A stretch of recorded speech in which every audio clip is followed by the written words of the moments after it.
despierta que despierta a otra gente. Observan y analizan el país y el mundo en una conversación sin concesiones. La actualidad y sus protagonistas. Aquí todo parte desde cero. Ven a mi habitación, es la 410. Acércate. Hola, ¿qué tal? Muy buen día. Adéntrate a mi cama. Un minuto Y de te conmigo, te encezo. 8 minutos de este día, martes 6 de octubre. No creo que sea a las 8 un minuto. Pues que a ver, son nombre. No creo. 8 un minuto. Pongo en duda. San Bruno, día de San Bruno. ¿Algún Bruno que quiera saludar? Bruno Vidal. Mi compañero Bruno Vidal.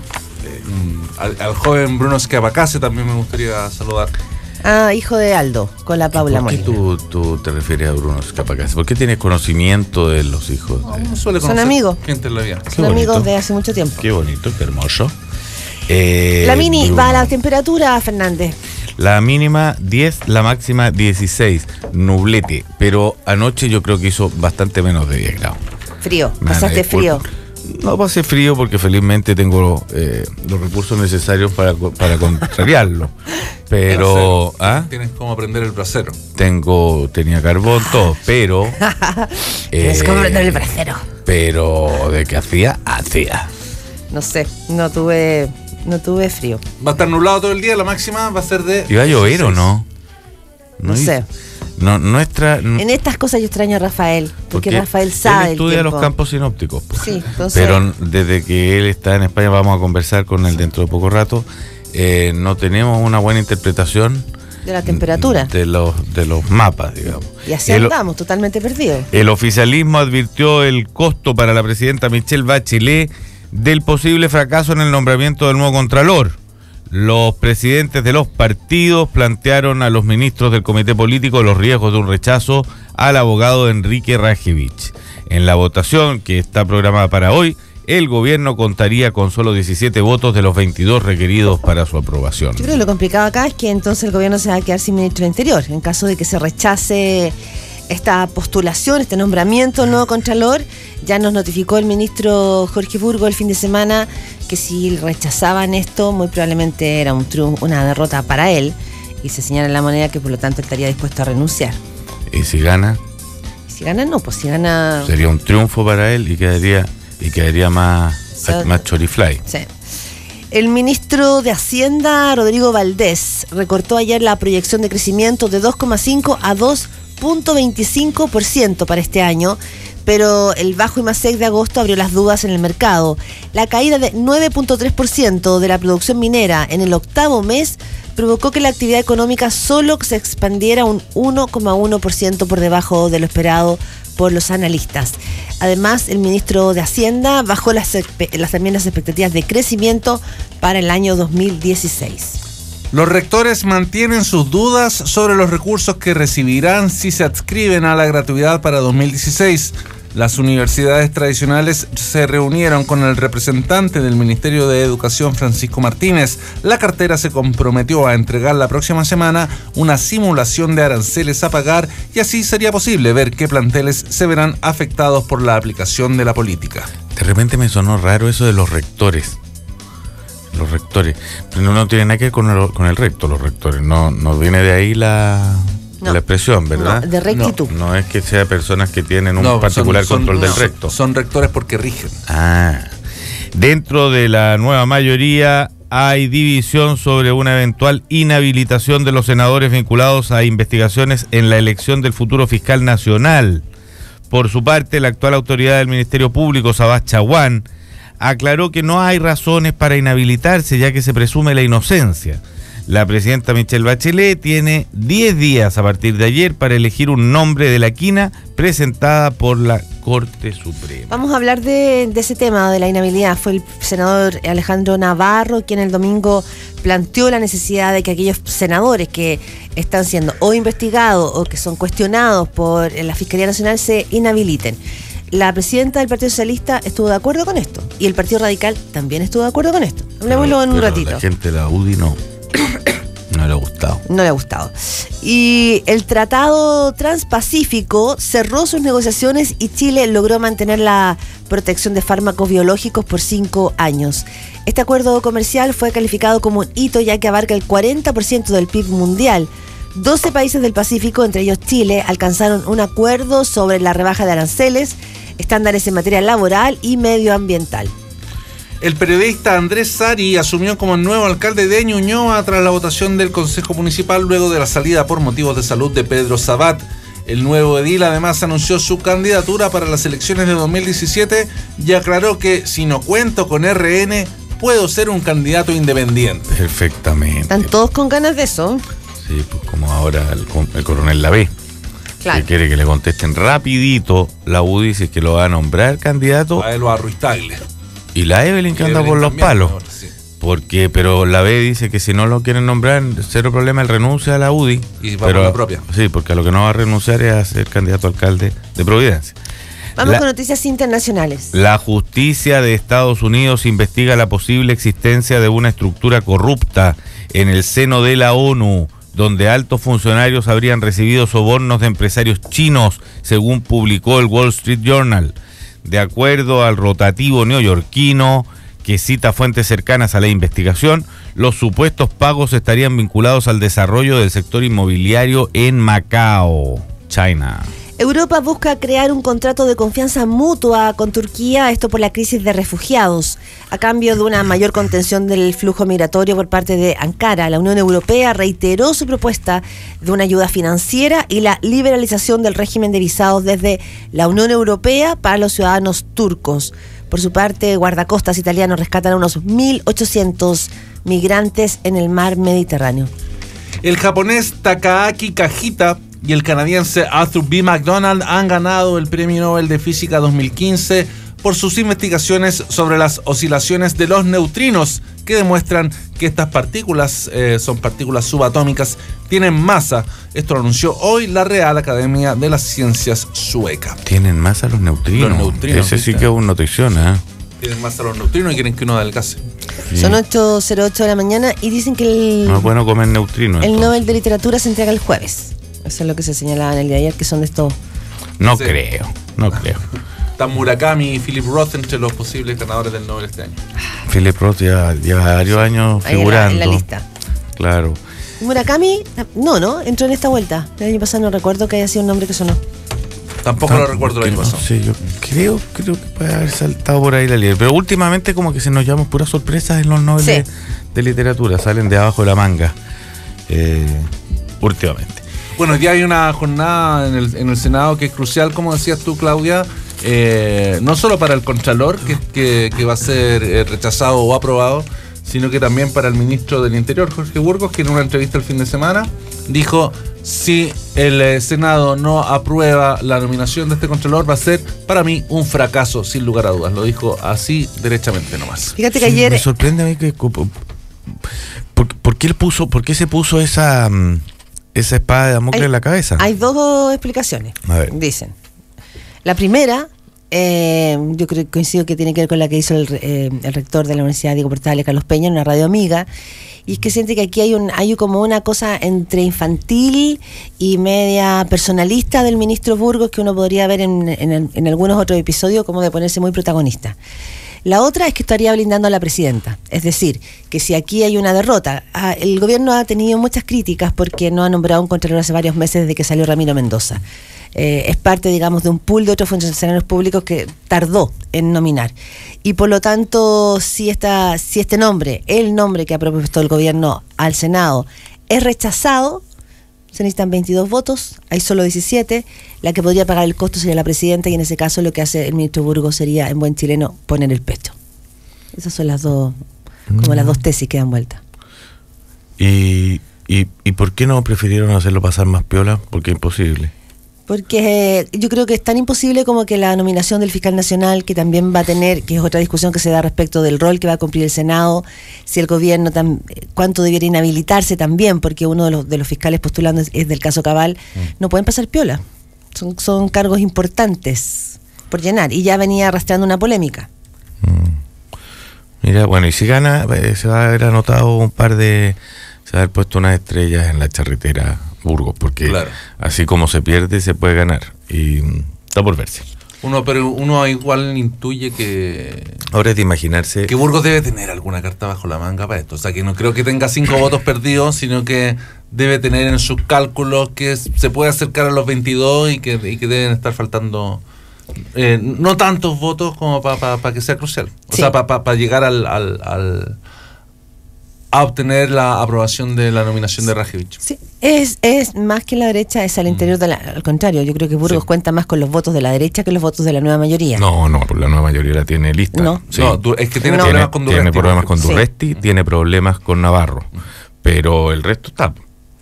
Y con Independiente, tiene problemas con Guillet también.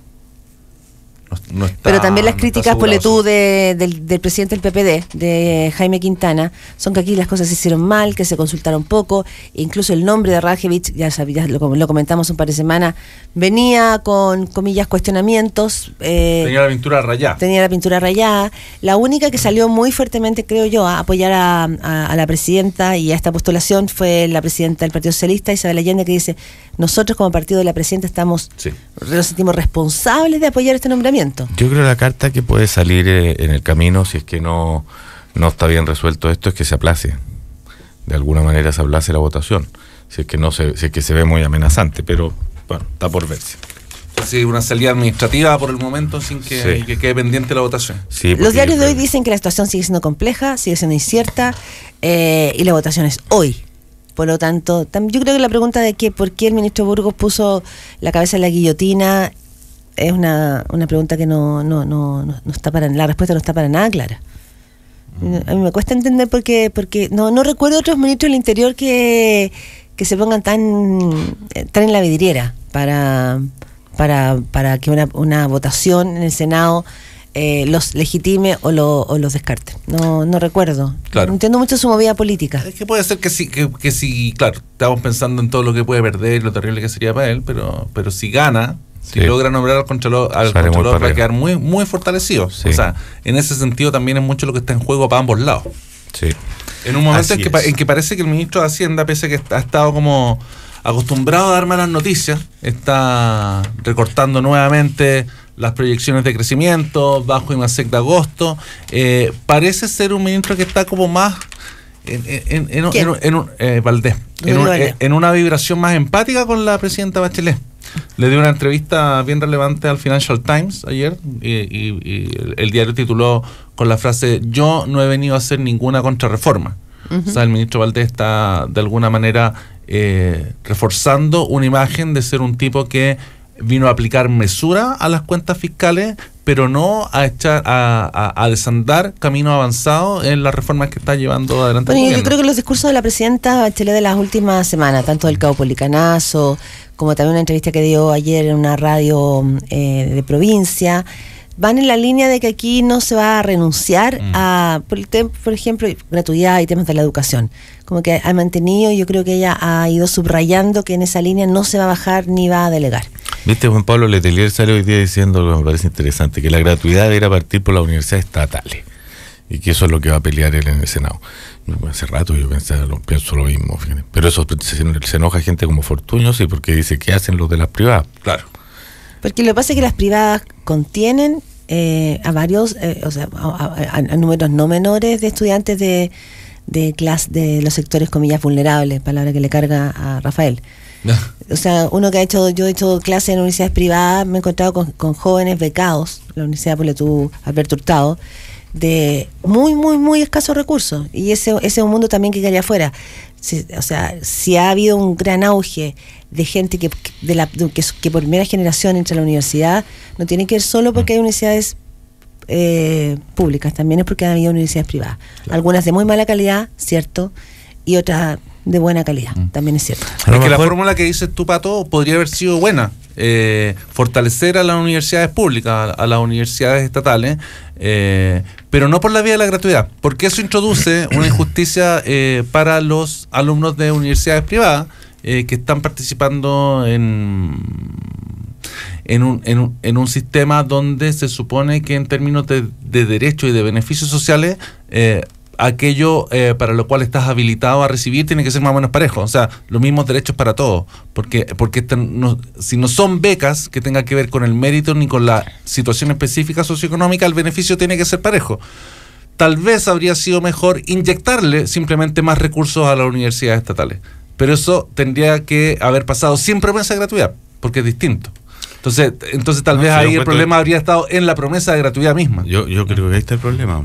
El problema estuvo en la promesa de gratuidad y en enfocar la educación más desde el punto de vista económico y de la gratuidad que desde el apoyo, digamos, a un proyecto educativo propiamente tal. Claro.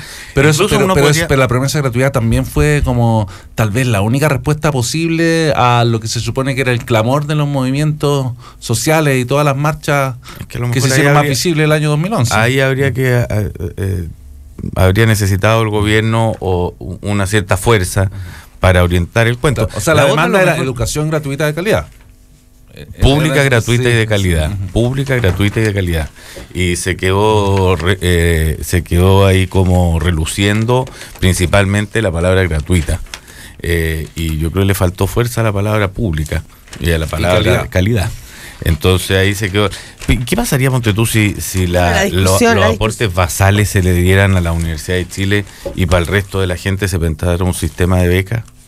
O sea, ¿por qué le voy a estar dando plata? Los estudiantes no estarían de acuerdo, pero parece más razonable, ¿no? Ahora, los aportes basales significa que las universidades disponen de esos recursos de la manera en que ellos estimen más conveniente para su proyecto académico. O sea, también habría que amarrar de alguna manera. Yo no estoy tan clara en ese punto. O sea, parece, por lo que decía la ministra a menos que los aportes basales tengan un destino específico, digamos, que las universidades no los puedan gastar si no es en cubrir la matrícula de los alumnos nuevos. Pero eso también es lo mismo que la gratuidad, pues. Sí, pues, y por lo tanto sería injusto y por lo tanto sería injusto para los alumnos que no están en las universidades públicas. Solo una precisión, Pato. Yo creo que cuando tú decías que sí, que el gobierno sí cuenta con los votos para aprobar, no cuenta con los votos para aprobar el Contralor. No cuenta con los votos. Sino que probablemente en el tema del fiscal puede, pero no cuenta con los votos de la derecha y no está contando, en este caso le faltan los votos de la nueva mayoría.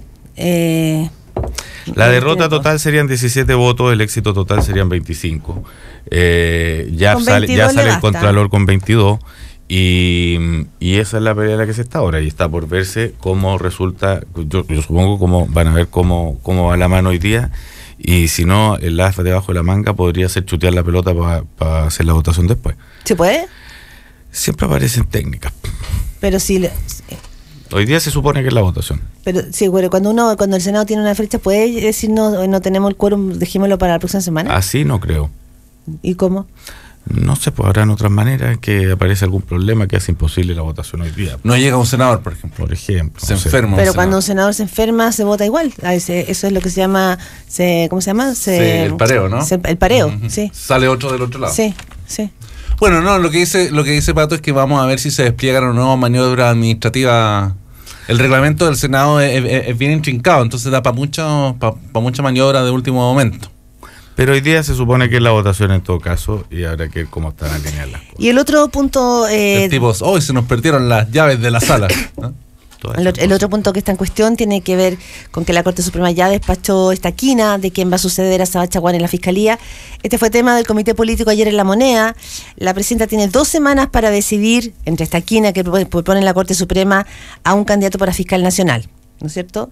Ahí lo que tenemos es un grupo de senadores que consideran que hay senadores, tanto de la nueva mayoría como de la alianza, que tienen que inhabilitarse. Tío, ¿cómo ha aparecido ese problema? Porque lo que dicen ahora varios, lo que dicen Hernán Larraín, escucha a Monker también diciendo lo mismo, es que bueno, esto se corre el riesgo entonces de que no pueda votar ni la mitad del Congreso. Que no están así, porque son las personas de las que estamos hablando que son cuestionados, son Moreira, la senadora Ena von Baer de la UDI, el independiente Carlos Bianchi, el senador de la UDI Jaime Orpiz, Eugenio Tuma del PPD, Jorge Pizarro y Rossi, es la mitad. Claro, pero lo que dicen estos mismos, lo que dice ponte tú Monker, entonces no va a poder haber fiscal porque no lo puede nombrar la presidenta. ¿Por qué no lo puede nombrar? Porque está metida también, pues se tendría que inhabilitar. Ella no está metida, está pero metida. Es lo que dicen, sí. Pero es lo que dicen los otros, dicen, ¿y hasta dónde se expande esta inhabilidad? ¿Y quién decide? O sea, ¿cómo se decide? Porque si es que se tiene que expandir, nos vamos a empezar a sacar la suerte entre gitanos aquí, la mitad del Congreso no debiera poder votar. Ahora, lo que a mí me da risa con ese argumento es que quiere decir que el Congreso es una cueva de ladrones, porque si es que entre ellos mismos sospechan que la mitad del Congreso está metido en intereses torcidos o en causa, el problema sería en qué se está metiendo el Congreso, sí, no sí. Como bueno, no cuánto hay que inhabilitar. Pero fue producto de eso que en algún minuto, que generó mucha polémica, apareció esta propuesta que la dijo Camilo Escalona y también la dijo Correa Sutil, de que el cuestionamiento al Congreso podría llevar a hacer una elección adelantada del Parlamento. ¿Para qué? Para legitimar un Parlamento que podría aparecer vinculado en todos estos casos de financiamiento a la política a través de Soquimich, de Penta. Esa fue un debate, ¿se acuerdan que lo tuvimos muy a comienzos del año? ¿Cuánta legitimidad va a tener el Parlamento para seguir llevando adelante leyes, sobre todo las leyes de transparencia, si un porcentaje importante está siendo cuestionado? Sí. Ahora parece bastante lógico y de sentido común que si un parlamentario tiene que votar sobre la nominación del fiscal nacional, o sea, de la principal autoridad del Ministerio Público que lleva adelante las investigaciones en las causas penales, estén imputados en alguna causa, aunque se presume inocencia, pero yo creo que ser imputado es de más un antecedente para la inhabilitación. Claro. Porque la investigación está en curso. Entonces, por lo tanto, hay un conflicto de interés entre quien lidera la fiscalía y alguien que está siendo objeto de una investigación, aunque se presume inocencia. Sí. O sea, para mí suena bastante lógico. Sí, para mí también. Sí, bastante razón. La presidenta Bachelet no está imputada en el caso Cabal. Sí. Pero hay senadores que sí están imputados. Y lo que se está viendo es que los imputados se inhabiliten. Pues sí, eso es bastante bien sensato, ¿no? ¿Cómo van a estar van a estar unos imputados? Sobre todo, y lo decía Navarro, considerando los niveles de desprestigio en los que cuenta el Parlamento, o sea, que frente a la ciudad. Lo que decía ayer la Isabel Allende, la senadora, es que aquí no hay una inhabilidad jurídica, pero sí debiera haber una inhabilidad ética frente a una ciudadanía que mira con tanta sospecha ese mundo parlamentario. Oye, ayer se firmó un tratado, que es la aprobación del TTP, el Tratado de Asociación Transpacífico, que crea la mayor zona de libre comercio del mundo. Son 12 países del Pacífico, entre ellos Chile, que alcanzaron un acuerdo sobre rebaja de aranceles, estándares en materia laboral, medioambiental y propiedad intelectual. Pero esto no es un acuerdo que todo el mundo celebre y todo el mundo aplauda. Hay sindicatos que están en contra, organizaciones en defensa del medio ambiente. Es un acuerdo complejo, bueno, podemos hablarlo un ratito más, pero hay que estar atentos. El senador Ricardo Lagüer lo venía explicando también en... Rafael, ¿nos podría decir cómo se está viendo desde España este TTP en estos momentos? ¿Cómo se está viendo, Rafael? Porque en esto estaba aquí involucrado John Kerry y buena parte del primer mundo. ¿Qué se está opinando allá del TTP? Muy buen día, Rafael. Muy buen día. Súper preocupado. Buenos días. ¿Cómo está todo allá? Hola, Rafael. Todo mal sin ti. Todo tranquilo. Sin ti. Hay una inquietud, reina un cierto desgobierno, pero se dice que ya vienes luego, ¿no? ¿Sigue lo mismo el desgobierno y la preocupación? Ahora, en ausencia tuya, ha aumentado de manera bien sustancial, como te podrás asegurar. Oye, qué horror. Y por allá, que se ha comentado, Rafa, de todo lo que está pasando en Cataluña? Tú estás en Barcelona en este momento, ¿verdad? Estoy en Barcelona en este momento. Es el único tema, el tema obsesivo y único de conversación, tanto en Barcelona como en Madrid y en Valencia, donde ya también estuve. Lo que ha pasado antes la política catalana era muy excepcional, y solamente se hablaba en Cataluña, y ahora todo el mundo, en toda España, hablan de política catalana, que por lo demás es una de las políticas más enredadas y más complejas que puede haber en el mundo. Y está en un momento además muy álgido y muy complicado. ¿Se siente un ambiente triunfalista por parte de los independentistas o no? ¿O cómo? No, esto es una especie de empate tremendo, porque por un lado tienen casi mayoría absoluta, o creen que van a tener la mayoría absoluta, pero hay un problema muy grave, que es la CUP, que es un partido independentista pero anticapitalista, que quiere terminar con el capital, quiere terminar incluso a veces con los intercambios de dinero. Las quieren todas. Las quieren todas. Independencia, sí, que se acabe el capitalismo, toda la cuestión. son como los autónomos, pero un poco más locos. Oye, pero está bueno eso que quieran terminar con el dinero, ¿ah? Acá también se está empezando a discutir eso fuertemente. No, bueno, hay de todo, es un grupo muy... Entonces la CUP está por la independencia, pero no quiere votar por Artur Mas, que es un hombre de derecha, yo diría que de ultraderecha, aunque él es el candidato del Partido Demócrata Cristiano de acá, pero es una persona que tiene muchas ideas neoliberales. Entonces pues, la CUP dice que va a votar por cualquier candidato que no sea Artur Mas, pero por otro lado Artur Mas es el candidato de la derecha catalana. Entonces hay un clima muy raro. Se piensa que va a haber elecciones de nuevo, porque para desempatar esto, y esto ha dejado un gran desorden. Rafael, también te lleva un poco a la política nacional. Se ha escrito mucho de Ciudadanos, como sabemos que lo que ha sucedido en España, movimientos como Podemos y Ciudadanos ha desplazado a los dos grandes bloques, que es el PSOE y el Oye, acá también tenemos la CUT y el MAS, ¿eh? Sí, pero en esta tensión uno ve la prensa internacional y Ciudadanos se ha convertido en un referente que la gente lo está mirando con mucha atención. Por lo menos acá el otro día hablaba con el expresidente Ricardo Lagos, que miraba con mucha atención movimientos como Podemos y Ciudadanos. ¿Cómo se nota en términos ciudadanos el surgimiento de estas fuerzas como comillas asistémicas, o sea, que buscan que están como fuera de lo tradicional? Esta elección tuvo un solo ganador. Sí. Todo el mundo perdió en esta elección. Sí. Solo ganó Ciudadanos. Ciudadanos son una fuerza muy nueva, muy joven. Es como Chile Vamos, ¿no? Más o menos. Es como Chile Vamos, como una nueva organización de derecha fuerte, así. Se le quiere asemejar mucho con la derecha porque son antinacionalistas. Ellos se defienden diciendo que son socialdemócratas. La candidata número 1 de Ciudadanos acá es una mujer que se llama Arrimada, y todo el mundo se quiere arrimar encima de ella porque es muy guapa. Arrimada. Arrimada, sí, y hay mucha gente que quiere arrimarse ahí. Y la única duda que hay con Podemos, con Ciudadanos, es cómo le va a ir fuera de Cataluña, porque es un movimiento muy centrado en Cataluña y quiere hacerse grande fuera de Cataluña, y eso es una... A ver, pero espérate, Rafa, está muy centrado en Cataluña, pero a la vez no es independentista. No, es anti, o sea, nació yo estuve en el nacimiento de Podemos, conozco mucha gente de ahí, de Ciudadanos, perdón. Sí. Ciudadanos nació como una respuesta al nacionalismo, nació como queriendo, sobre todo la defensa del castellano.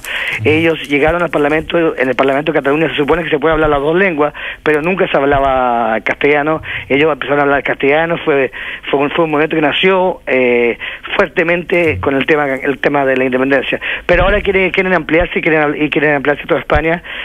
Para el PP va a ser muy problemático. En cambio, lo que ha pasado con Podemos ha sido muy eleccionador, porque Podemos se alió con la vieja izquierda, con Iniciativa aquí, con los viejos comunistas, con la izquierda más ortodoxa, y le fue muy mal. O sea, no subieron, y entonces están sacando elecciones para el resto de España, si van con la izquierda, con Izquierda Unida, o si van solo.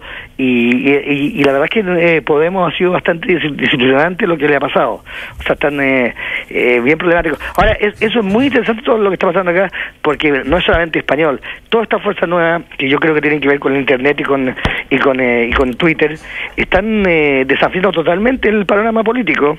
¿En qué sentido? Cambiando totalmente. Porque se acaba también en las maneras de actuar, en las formas de plantear sus cosas, de organizarse. ¿Veis como novedades ahí también o no? O sea, totalmente. Bueno, la CUP es completamente una asamblea permanente.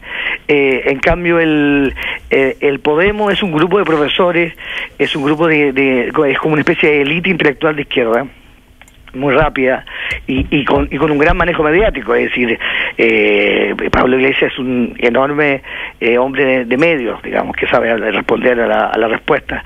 Y Ciudadanos, lo interesante de Ciudadanos es que no se quiere plantear en los ejes donde los quieren plantear, o sea, en la izquierda y la derecha, ¿Y convoca efectivamente Ciudadanos convoca transversalmente?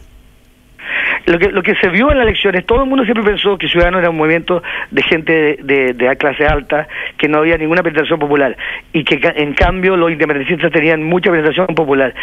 Se descubrió que la clase alta había votado por la independencia y la clase más baja había votado por Ciudadanos. O sea, al revés de lo que todos pensaban, Ciudadanos no es un partido ya de la clase alta catalana, sino que... Lo que noto raro con estos grupos es que pareciera, y puede ser una tendencia en el futuro, que crecen como, se abultan muchísimo como en un instante, en una circunstancia. Le pasó a Podemos y ahora le está pasando a Ciudadanos, pero lo que le resulta parece más difícil es la permanencia. Claro, porque generalmente no tienen sedes, no tienen alcalde, no tienen como el trajín político diario, y entonces se crecen mucho, ganan una elección y luego se desinflan porque no son capaces, pero se tienen que aliar con la política tradicional para llegar a una parte, y al aliarse con la política tradicional pierden el atractivo que tienen. Entonces es como que lo que está viviendo un poco Podemos. Si Podemos quiere llegar a alguna parte, tiene que aliarse con la Izquierda Unida y tiene que hacer algo con el PSOE. Si se alía con ellos, son mal vistos por el votante tradicional de ellos. Entonces es una cruz que tiene, que también, que la misma que ha vivido Giorgio o que vive que Boric. O sea, o me alío con la izquierda tradicional porque son ellos los que saben hacer política y los que tienen todavía el aparato político, o me quedo solo y soy una fuerza más bien testimonial y simpática y no tengo ninguna vocación de poder. Oye, Rafa, ¿Podemos y Ciudadanos son partidos de generación espontánea o vienen de escisiones de otro partido? Porque si uno piensa como en la historia de los partidos políticos chilenos, los partidos fuertes, o sea, la DC en algún momento fue un partido nuevo, pero venía descendida del Partido Conservador.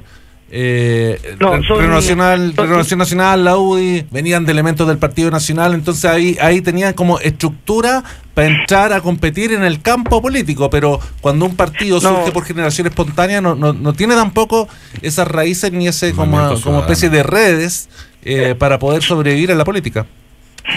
Son de generación espontánea. Algunos de sus dirigentes eran jóvenes de otros partidos que no tenían ninguna oportunidad, porque también como las viejas clases políticas no los dejaban entrar ni subir, se fueron para acá.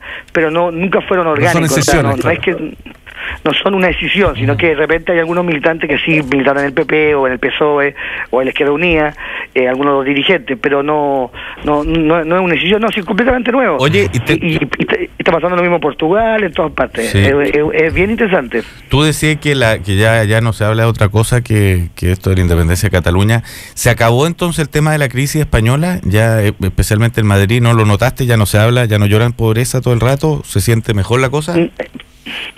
No, ya no lloran pobreza. El gobierno hace mucho hincapié en que se reactivó. Yo extrañamente he sentido mucho más pobreza ahora que las otras veces. O sea, como ya no hablan del tema, pasa también que eso que pasa en los países, cuando te hablan mucho de un tema te dan ganas de negarlo, ¿me entendés? Sí. Cuando te hablan mucho de la opresión de un lugar, te decís, no es para tanto, ¿cachai? Claro. Pero claro, si yo fuera con ISIS, encontraría que no son tan terribles, ¿cachai? Pero ahora han dejado de hablar del tema y se nota. Y se nota mucho las políticas porque está subiendo un poco, está creciendo, pero también se ha precarizado mucho. O sea, los avances sociales, las típicas como jubilaciones, seguras, bienestar social clásico, claro. Sí, todo eso cambió.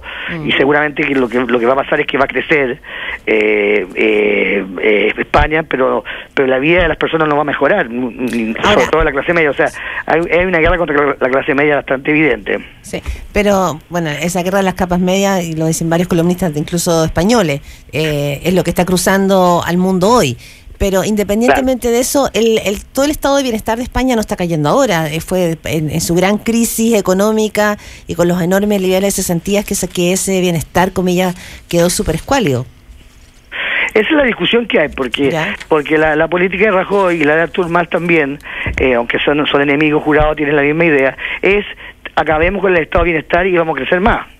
Y otros dicen sí, vamos a crecer más, pero ¿a qué costo? ¿Me entiendes? Sí. Porque se dan cuenta que cuando se acaba con el estado de bienestar después es muy difícil devolverlo. Sí. Y claro, ¿quién va a crecer más? Es decir, va a crecer más el 1% que ya tiene mucho, digamos. Ajá. Rafael Gumucio, muchas gracias. ¿Usted comentaron la noticia del Banco Mundial? ¿Cuál noticia? Ay, No, que el Banco Rafael, Mundial estábamos dice que- esperándote claro, a ti. ahí- ¿Qué sucede en el Banco Mundial? Sí. Por favor. No, que dijo que la reforma tributaria efectivamente solo iba a perjudicar al 1% de la población y que era redistributiva y igualitaria. O sea, todo lo contrario a lo que dijo el niño Suet y el niño y todo los economistas chilenos. Sí. A mí me pareció una noticia importantísima. Sí. Rafael, muchas gracias por este contacto telefónico. Tenemos ya aquí a Alfredo. Te estaremos hablando, compañero Rafael. ¿Cuándo ¡Olé! vuelves, Rafa? ¿Cuándo Hoy fui a vuelves? los toros. Ah, sí, lo vi, y viste a un torero ser corneado, ¿no? Sí, con Nubo también seguramente, pero lo vi corneado sobre todo. Oye, impresionante. Voy a contarles después. ¿Te dio pena ver al toro, a los toros con la banderilla? A mí me da mucha pena. para Cuando nada? les cortan la oreja, eso ¿Te dio pena? A mí no, ¿sabes lo que me da pena? Es cuando lo arrastran al final. Al final llegan unos tipos y lo arrastran y lo sacan de la se lo llevan arena. ahí derrotado. ¿Y va quedando un rastro de sangre por la arena o no? Claro, lo van limpiando. Ahí Y era la después película Sangre y Arena. Claro. Sí, y yo ahí vi cómo lo iban cortando en pedacitos. No me dio tanta pena porque como vi que, pero igual estaba a favor del toro, o sea, igual quería que matara al torero. Sí. Bueno, hablemos de eso después, porque ese fue un cambio enorme, Rafael, entre tu antianimalismo a tu preocupación aquí por los toros. Vamos a hablar de ese tema me en nuestro queda próximo tan claro. contacto telefónico. ¿Ah?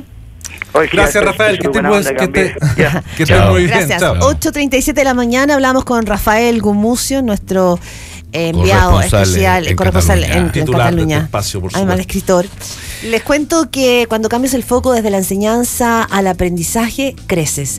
Posgrados Universidad Mayor abre su proceso de postulación para sus programas de magíster y diplomados en educación. ¿Quieres saber más? Busca información en umayor.cl/posgrado mayor. Todo junto, posgrado mayor. Algunos buscan impactar a las multitudes con la música. Son capaces de liberar sus emociones. Si eso es lo que te mueve, necesitas el partner perfecto. All New Mazda 2. Desafía lo convencional. Infórmate y descúbrelo en mazda.cl/drive2be. Si eres de los que ven oportunidades donde otros no las ven, bienvenido a Corpbanca. Cuenta con financiamiento, leasing, factoring y comercio exterior. Corpbanca, un banco que se mueve contigo. 8:38. En segundos con nosotros, nuestro panelista, el historiador Alfredo Jocelyn Holt. En Radio Cero, desde cero. Cuando Steve Jobs consiguió entender a los usuarios mejor que ellos mismos, transformó para siempre el concepto de innovación. Cuando te especializas, creces. Posgrados de Universidad Mayor. Más de 150 programas de doctorado, magíster, postítulos y diplomados. Para más información ingresa a umayor.cl/posgrado mayor. Universidad Mayor. Para espíritus emprendedores. En Radio Cero son las 8:39 minutos. Cualquiera puede tomar una foto. Pero si no vas por ella, si no te ensucias las manos, si no te rompes las rodillas y no te arriesgas para capturar ese momento único, este auto no es para ti. All New Mazda 2. Desafía lo convencional. Infórmate y descúbrelo en mazda.cl/drive2be. Respalda y garantiza Derco. ¿Cuántas personas habrán pasado por esta esquina y nunca se fijaron en esta casona? Claramente tomé una buena decisión. Fue mi primer local y hoy es la casa matriz de mi empresa. Unos ven una casa, otros ven una oportunidad.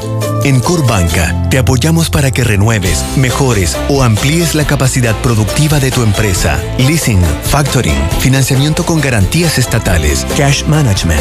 Bienvenido a Corpbanca, un banco que se mueve contigo. En Radio Cero, desde cero.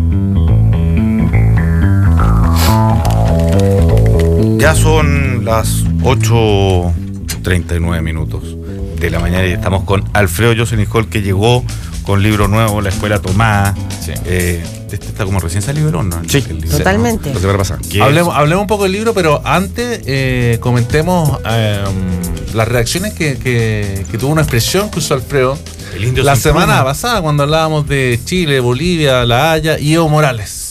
Claro. Y se recogió en varios medios una Que expresión en algún que usó Alfredo, minuto- que dijo que Evo Morales le parecía un indio sin pluma y bueno, tampoco es de extrañar que se haya tomado fuera de contexto una ¿Qué te expresión pareció, de esa calaña, Alfredo.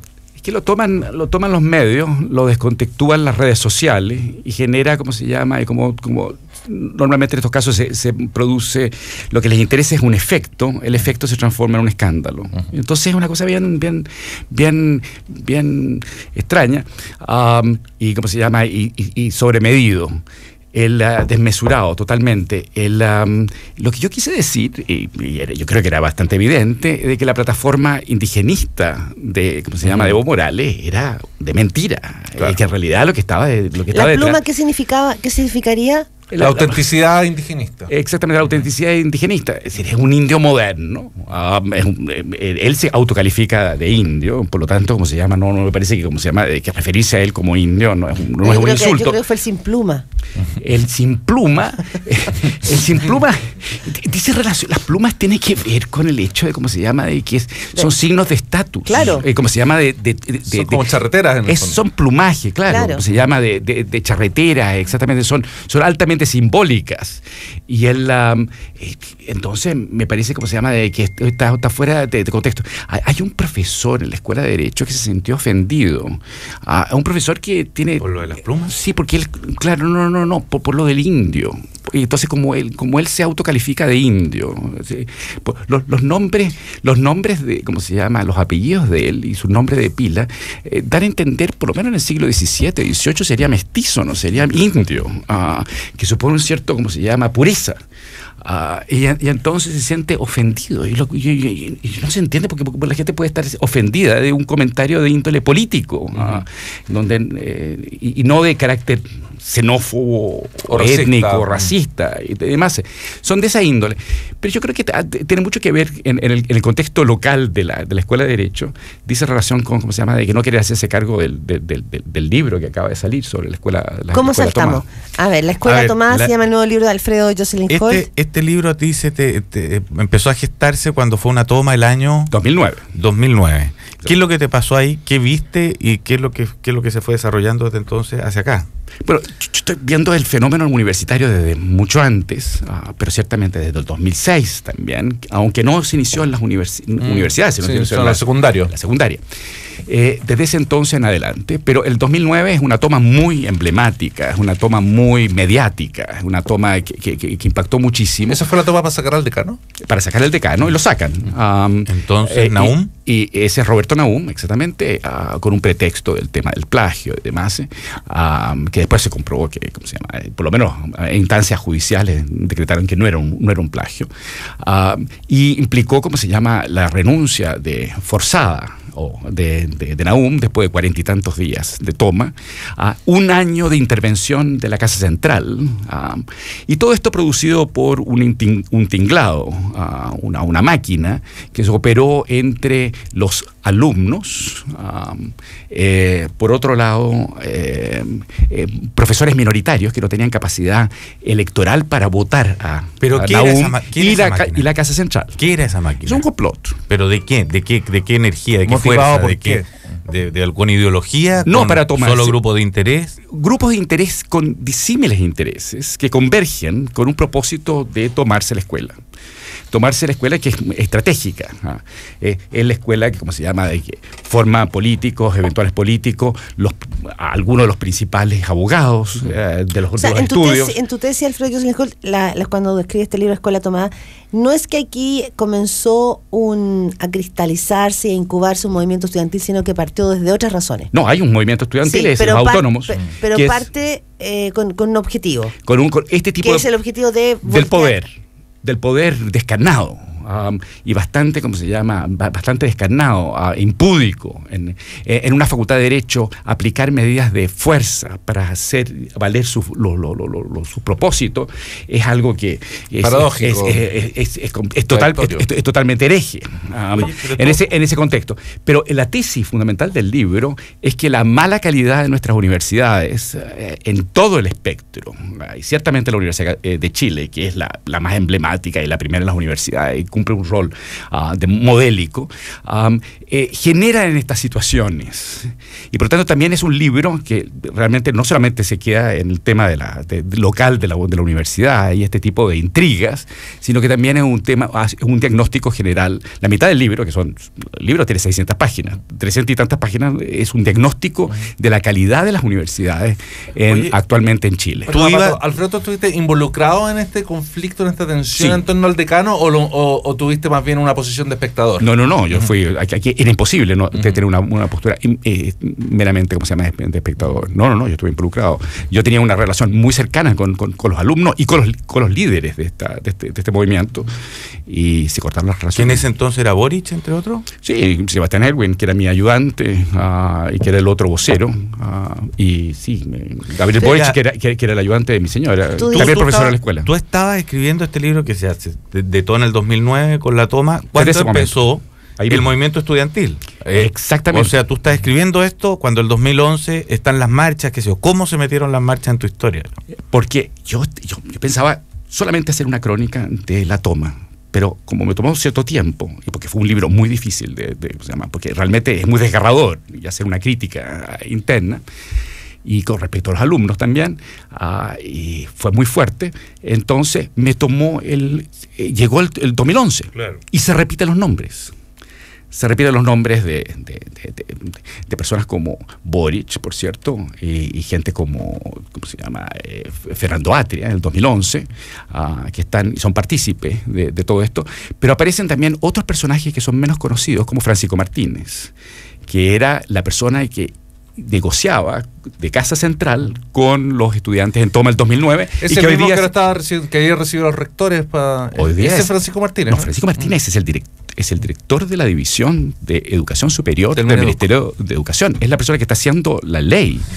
Todas las leyes, como se llama, las reformas educacionales. Y él es una persona que también es fundamental en el 2011. Pero entonces... de la radicalización de la Universidad para de Chile. Entender, porque a ti se te hace el link de manera automática porque está en el libro. Claro. Pero entonces, ¿qué tiene que ver esta gente de esa escuela de Derecho que está en esta cosa con el movimiento estudiantil? Porque el 2009 con el 2011. Es el tablón. Porque es el tablón de donde saltan después de... O sea, ¿tú crees que el 2011 arranca de alguna manera en la escuela de Derecho? Exactamente. Así es. Y por lo tanto, es una argumentación. Yo le dedico mucho tiempo, hay todo un capítulo sobre el 2011. Desemboca en el 2011 todo esto para un análisis, y ahí yo planteo de que el 2011 no es espontáneo. No es un movimiento espontáneo. No es espontáneo. Entonces, dinos, eso tú ya hay un tiempo sosteniendo eso. ¿Cuál es la ruta entonces? ¿Cómo tú podrías explicitar el nacimiento de ese 2011? Si no es espontáneo, ¿cómo se arma? ¿Quién lo arma? ¿Desde dónde se arma? Se arma desde afuera del sistema político, concretamente los partidos políticos. ¿Desde los partidos políticos? Tras la derrota de la concertación que permite, como se llama, de que llegue Sebastián Piñera al poder, a la presidencia de la República. En ese caso se tienen que ir por fuera. Y entonces se hacen eco de los movimientos sociales que han estado funcionando en las universidades y en otros lugares, en la secundaria. Los partidos políticos se ven imposibilitados, la concertación, porque habían sido derrotados, y entonces le dan pábulo para que, ¿cómo se llama?, que entre en esa otra dirección. Pero Alfredo, hace poco legítimo. Sí, por supuesto. Pero después se terminan haciendo una alianza que se llama Nueva Mayoría. Entonces tenemos Revolución Democrática junto con el Partido Comunista, pero hace poco legítimo y la democracia cristiana. Pero ¿qué tiene de poco legítimo que los movimientos estudiantiles salgan, digamos, desde fuera del mundo tradicional de los partidos, emerjan desde otro lado y, como tú dices, a lo mejor no sea espontáneo? Bueno, ¿Le quita legitimidad eso? Tiene que, ¿cómo se llama? Le quita legitimidad ¿Por qué? Porque la política pretende institucionalizar los juegos de poder y no ser descarnadamente juegos de poder que pueden ser incluso muy violentos.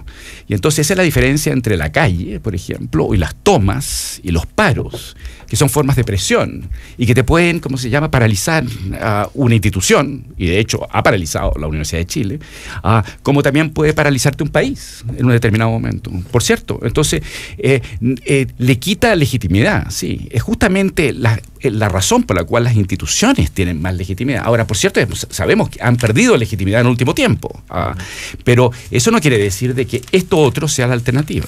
O sea, a ver, Alfredo, para ver si entiendo bien la idea que estás transmitiendo, una concertación derrotada ocupó los movimientos sociales como una forma de ir torpedeando al gobierno de derecha y preparando el escenario para su retorno al poder. Exactamente. Esa es tu tesis. Y con el objeto de, ¿cómo se llama?, oponerse, y bajo el implícito de que ellos podían controlar a estos movimientos sociales desde los partidos. Cuestión que ha quedado en evidencia que no han podido.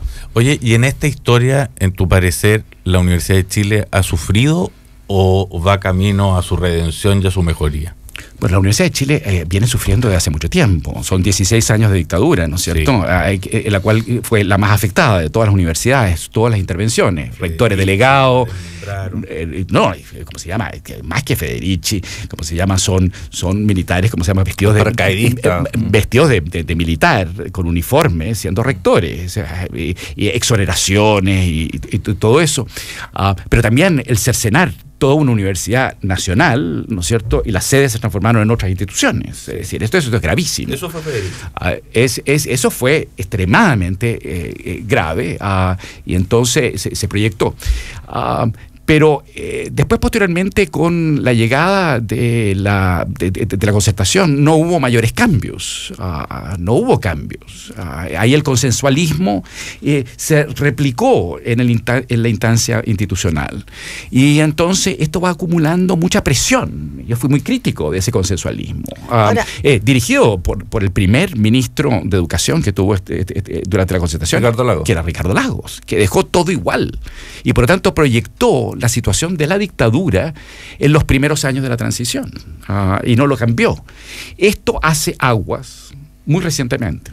Y entonces motivos hay. Yo no estoy cuestionando los motivos para este tipo. Lo que sí estoy cuestionando son los medios, los instrumentos, y que en algunos casos son mucho más grotescos, como el caso del uso de la violencia en facultades de Derecho. Pero tú aquí hablas de la escuela tomada, y yo tengo la impresión de haberte entendido también en el último tiempo, de sentir la universidad como un espacio tomado. Absolutamente. La universidad como una cosa tomada. ¿Por quién? ¿Por qué? Por muchas cosas.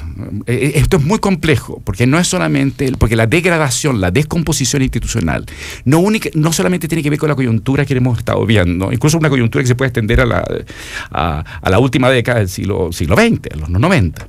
Hay una degradación y una descomposición que dice relación con otro tipo de presiones. Por ejemplo, el lucro.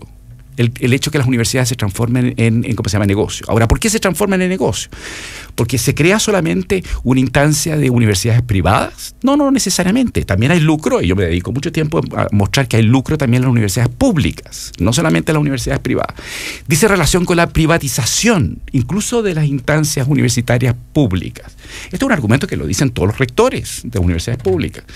Pero también dice relación también con el hecho de que hay una extraordinaria masificación. Y en esa masificación se transforma en un problema económico enormemente.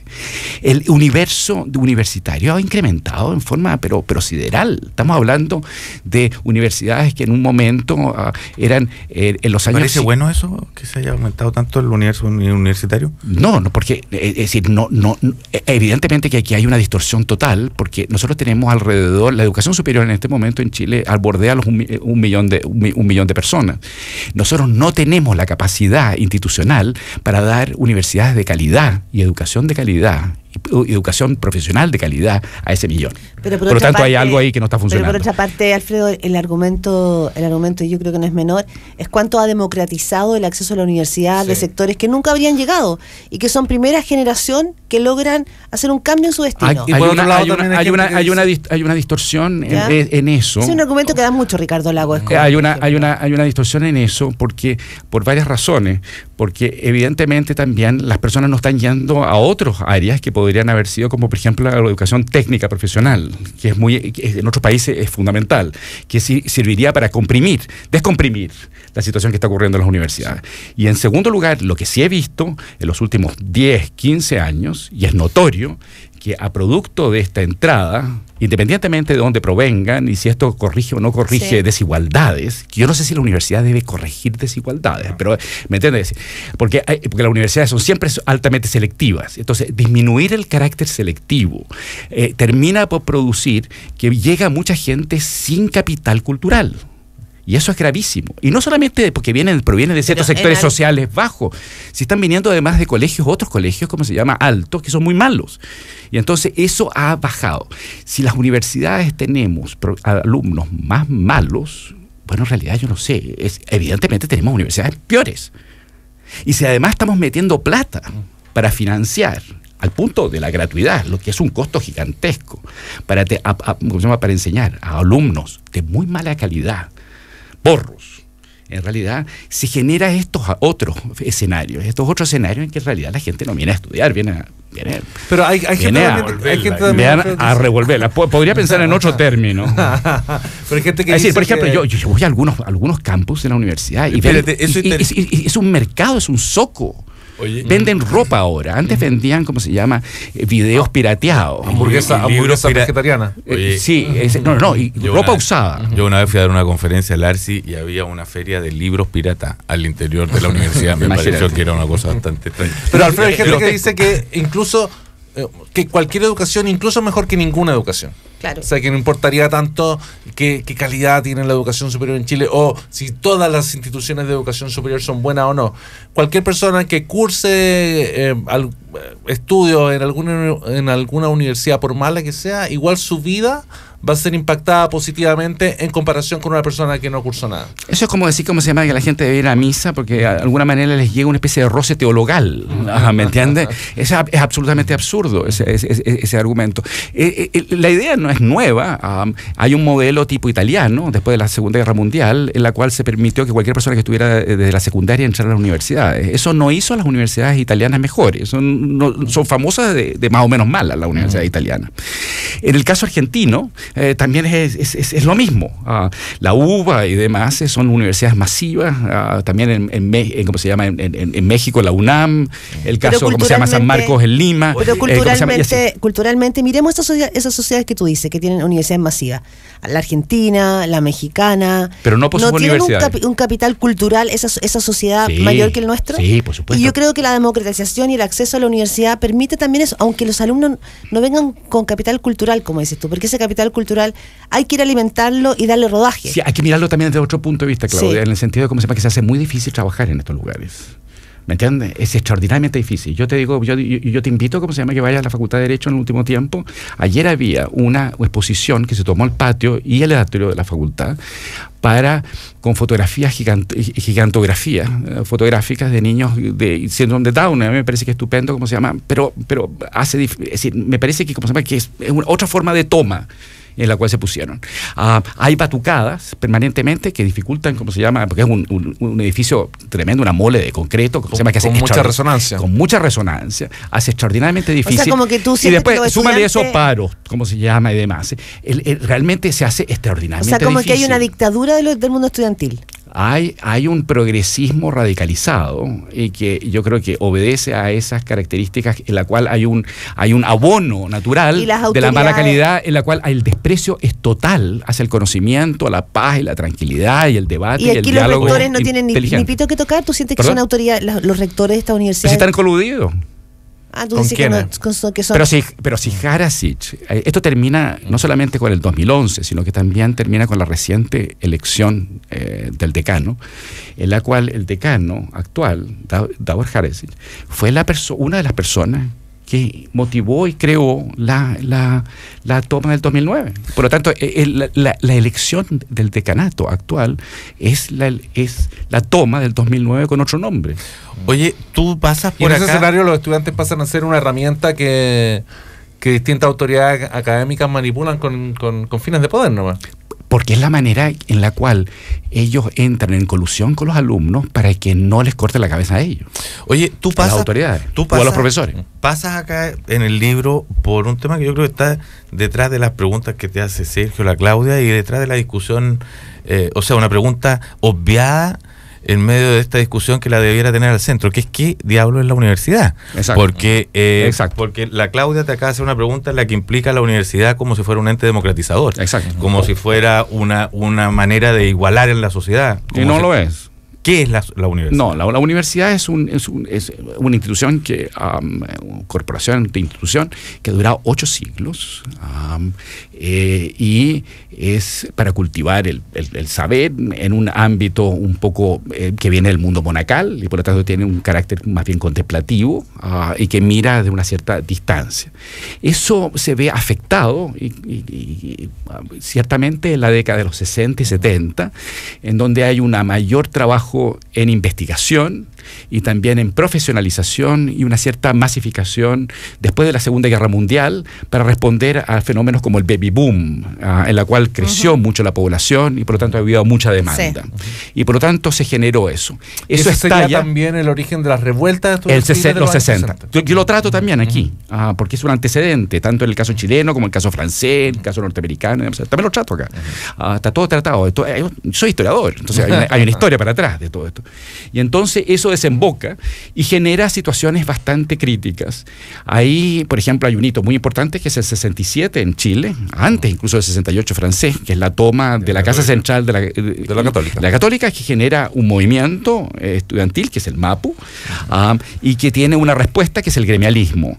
Esa situación de radicalización anticipó el fenómeno incluso de la unidad popular y posteriormente los conflictos muy bipolares en esta sociedad en ese momento que estallaron y llevó a la dictadura militar. Y por lo tanto lo que pasa en las universidades anticipa esos fenómenos y ese es el antecedente histórico más reciente y por lo tanto ojo con lo que está pasando en las universidades, eso es lo que estoy diciendo. Pero Alfredo, ¿a ti te parece que habría que abogar por una reelitización de las universidades?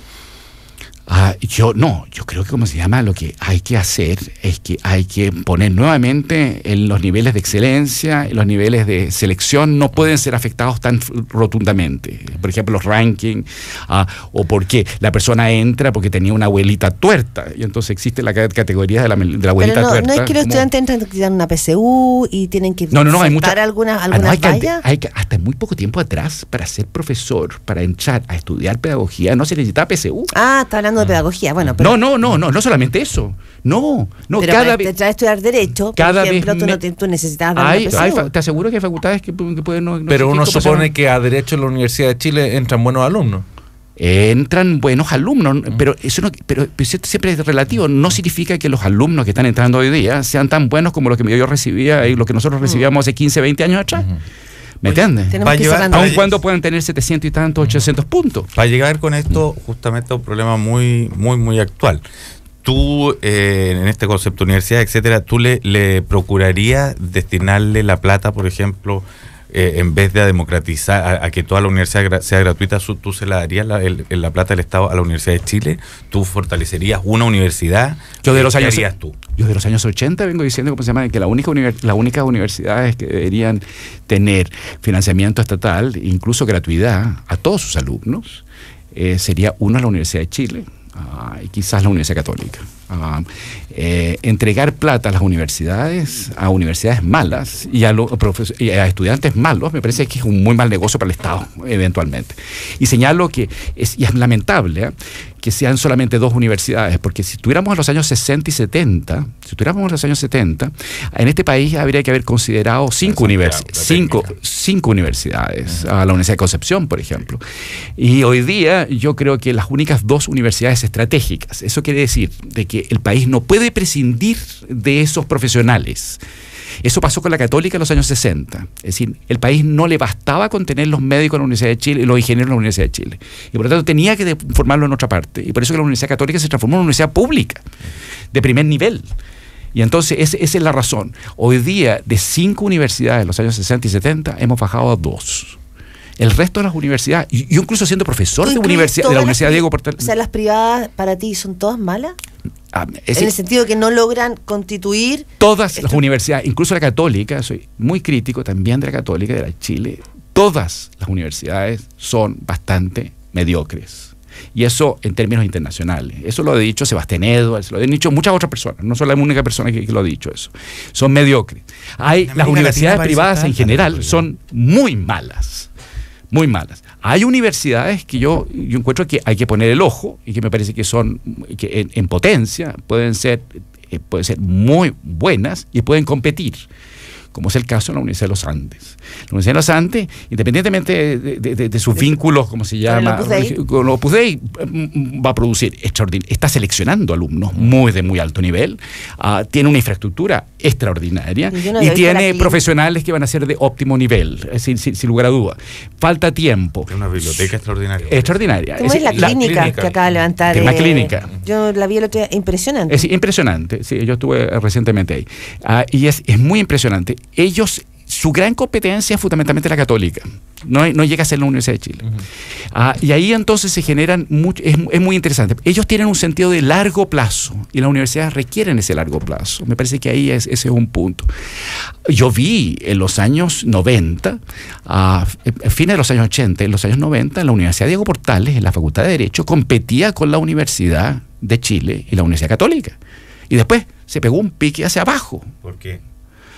Bueno, el decano en esa época era Carlos Peña, que es una de las tantas razones por la cual, ¿cómo se llama? Estaban interesados en otras cosas que en la docencia, estaban interesados en ese momento en la reforma procesal penal, por ejemplo, en la investigación, y no estaban interesados en mejorar la docencia. Este libro es una apelación a lo importante y lo clave que es la docencia. Lo que hoy día pasa por investigación, que se mueve mucha plata por ahí, es de extraordinariamente mala calidad. Pero la vía por la cual se puede medir, entonces por eso que llama la atención. Y en la vía al lucro que tienen las universidades públicas también. Absolutamente. Facultades como ingeniería que hacen investigación aplicada para el lucro de los profesores, investigadores, que pueden llegar a tener ingresos de 14 millones de pesos para hacer una investigación. Eso es vía fondo externo. Fondos internos y externos. ¿Me entiendes? Con colateral, como se llama, interno, etcétera, etcétera. Son las 9:06 de la mañana. Bueno, esta vez estuvimos con Alfredo, panelista, y Alfredo, entrevistado como autor, historiador de este nuevo libro, La Escuela Tomada. Historia, Memoria 2009-2011. Se presenta el 29 de octubre en la Feria del Libro de Santiago, La Escuela Tomada de Alfredo Joseph Corcho. Arrivederci. Chao, Alfredo. Adiós, gracias.